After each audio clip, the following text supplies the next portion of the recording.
હિમુ તું મારી સામે આખો દાડો ચબડ ચબડ કરે પણ કોઈ દાડો તારી માં હું તો બોલતી નહીં તું. પપ્પા જે તમારું નહીં ચાલતું એ મારું થોડી ચાલવાનું હે. મારું નામ તો લેતા જ નહીં, નહીં તો મારા જેવું ખરાબ કોઈ નહીં. આ તે મારા આખા ખાનદાનને ખબર છે કે તારા જેવું ખરાબ અમારા ખાનદાનમાં કોઈ નહીં. ભાઈ નેમ તો લેતા જ નહીં. હા બ્રહ્મ ભાવેશ, હા બોલ. માર બજાર જો મને 500 રૂપિયા આપણ. ઈ પાકીટમાં પડે લઈ લે. અને તમારી એક્ટિવા લઈ જાઓ. ઈ પડ્યું જ છે લઈ જા ને બાપા. મને તો ક્યારેક ક્યારેક એવો વિચાર આવે કે મેં ચેવા ફોન કર્યા છે કે તમારા જેવો પતિ મળ્યો. હા કાંડ તો બધા અમે જ કર્યા હે ને કે તારા જેવી બૈરી મળી છે. હા બ્રહ્મલા, હા બોલ. મારા પપ્પાનો ફોન આવ્યો તો કે મારા ભાઈના બીજી વારના લગ્ન નક્કી થઈ ગયા. અરે વાહ જબરજસ્ત કહેવાય હો. પણ બુઢી કોકદાર તારા પપ્પા પૂછ તો ખરી કે આ બીજી વારના લગ્ન કરવાની જે સ્કીમ હે ઈ એકલા તારા ભાઈ માટે જ છે કે જમૈયો માટે અવેલેબલ છે? બીજી વારના લગ્ન તો ઠીક, પણ બીજી વારના લગ્ન કરવાનું જો મનમાં વિચાર્યું હે ને તો મારા જેવી ભૂંડી કોઈ નહીં.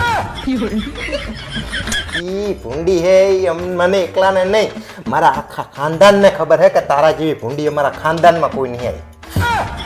એટલે તમે કેવા શું માંગો હો? હું કઈ કહેવા નહીં બાપ તો મારા બાપ શું કરવા લોહી પીબે હે. શું કહેતી હતી? એટલે હું એવું કહેતી હતી કે મારા ભાઈના બીજી વારના લગ્ન નક્કી થઈ ગયા. અમુક વાત તો મને હસવું આવે એ વાત ઉપર કે તારા ભૂંડી જેવા ભાઈને બીજી વારે કોક છોડી હાલવા તૈયાર થઈ ગયું. તમે તો કાયમ મારા ભાઈ વિશે આવું જ બોલતા હો. હવે તારો ભાઈ સહેજ ભૂંડ જેવો તો શું બોલે એના વિશે? હું તમને છેલ્લી વારનું કહી દઉં, જો મારા ભાઈ વિશે આડું અવરું કઈ બોલ્યા હો ને તો હરખાઈ નહીં આવે. હવે નહીં બોલું બાપા. હવે તારે જે બોલવાનું છે બોલી જા ને એટલે મારા કામ પતે આવ્યું. મારું બીજું કામ છે હવે. આવતા મહિને મારા ભાઈના લગ્ન હે એટલે તમારે મને શોપિંગ કરવા પૈસા આપવા પડશે. આ તો યાર ચીટિંગ હે યાર હાવ. શાની ચીટિંગ? તારો ભાઈ તો વર્ષે વર્ષે પરણી રાખે એટલે મારે વર્ષે વર્ષે ખર્ચા કરવાના. સાના માના પૈસા આપો કે નહીં? આ મારા બાપ પૈસા આપો. તું તો સિરિયસ થઈ જા ખડીએ વળીએ. બોલ કેટલા જોવે છે? જો મારે 5 થાળી તો લાવવાની જ છે એટલે 20,000 આપો.